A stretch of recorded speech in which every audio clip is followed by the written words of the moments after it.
بسم اللہ الرحمن الرحیم۔ شروع اللہ کے نام سے جو بڑا مہربان اور نہایت رحم والا ہے۔ ایک نصرانی بادشاہ کا حضرت عمر فاروق رضی اللہ تعالیٰ عنہ سے عجیب و غریب سوالات۔ روایت میں ہے کہ ایک دفعہ ایک نصرانی بادشاہ نے چند سوالات لکھ کر حضرت عمر فاروق رضی اللہ تعالیٰ عنہ کے پاس بھیجے اور ان کے جوابات آسمانی کتابوں کی روح سے دینے کا مطالبہ کیا۔ سوالات کیا ہے، جانیے۔ پہلا سوال، ایک ماں کے شکم سے دو بچے ایک ہی دن ایک ہی وقت پیدا ہوئے، پھر دونوں کا انتقال بھی ایک ہی دن ہوا۔ ایک بائی کی عمر 100 سال بڑی اور دوسری کی عمر 100 سال چھوٹی ہوئی، یہ کون تھے اور ایسا کس طرح ہوا؟ دوسرا سوال، وہ کون سی زمین ہے کہ جہاں ابتدائے پیدائش سے قیامت تک صرف ایک دفعہ سورج کی کرنیں لگی، نہ پہلے کبھی لگی تھی اور نہ آئندہ کبھی لگے گی؟ تیسرا سوال، وہ کون سا قیدی ہے کہ جس کی قید خانہ میں سانس لینے کی اجازت بھی نہیں اور وہ بغیر سانس لیے زندہ رہتا ہے؟ چوتھا سوال، وہ کون سی قبر ہے کہ جس کا مردہ بھی زندہ، قبر بھی زندہ اور قبر اپنے مدفون کو سیر کراتی پھرتی تھی، پھر وہ مردہ قبر سے باہر نکل کر کچھ عرصہ زندہ رہا اور پھر وفات پایا؟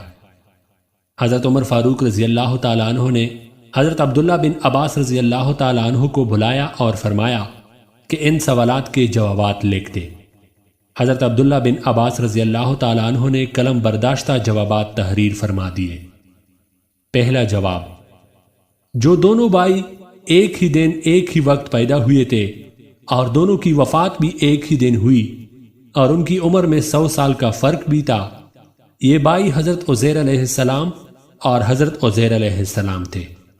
یہ دونوں بھائی ایک دن ایک ہی وقت ماں کے بطن سے پیدا ہوئے، ان دونوں کی وفات بھی ایک ہی دن ہوئی، لیکن بیچ میں حضرت عزیر علیہ السلام کو اپنی قدرت کاملہ دکھانے کے لیے پورے 100 سال مارے رکھا۔ 100 سال موت کے بعد اللہ تعالیٰ نے زندگی بخشی۔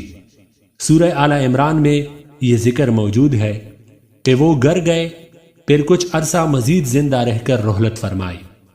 دونوں بھائیوں کی وفات پر ایک دن بھی ہوئی، اس لیے حضرت عزیر علیہ السلام کی عمر اپنے بھائی سے چھوٹی ہوئی اور حضرت عزیر علیہ السلام کی عمر 100 سال بڑی ہوئی۔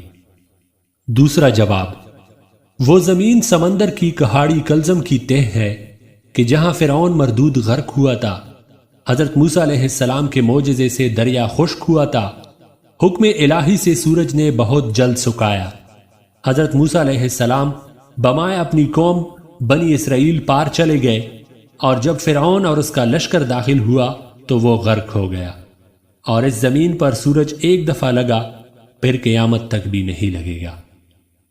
تیسرا جواب، جس قیدی کو قید خانہ میں سانس لینے کی اجازت نہیں اور وہ بغیر سانس لیے زندہ رہتا ہے، وہ بچہ ہے جو اپنی ماں کے شکم میں قید ہے۔ خداوند تعالیٰ نے اس کے سانس لینے کا ذکر نہیں کیا اور نہ وہ سانس لیتا ہے۔ چوتھا اور آخری جواب، وہ قبر جس کا مردہ بھی زندہ اور قبر بھی زندہ، وہ مردہ حضرت یونس علیہ السلام تھے اور ان کی قبر مچھلی تھی جو ان کو پیٹ میں رکھے جگہ جگہ پھرتی تھی، یعنی سیر کراتی تھی۔ حضرت یونس علیہ السلام اللہ کے حکم سے مچھلی کے پیٹ سے باہر آ کر ایک عرصے تک حیات رہے اور پھر وفات پائی۔ امید کرتا ہوں دوستو آپ کو یہ ویڈیو پسند آئی ہوگی۔ اگر پسند آئے تو اسے لائک کیجئے اور اپنے دوستوں کے ساتھ شیئر بھی کیجئے۔ شکریہ۔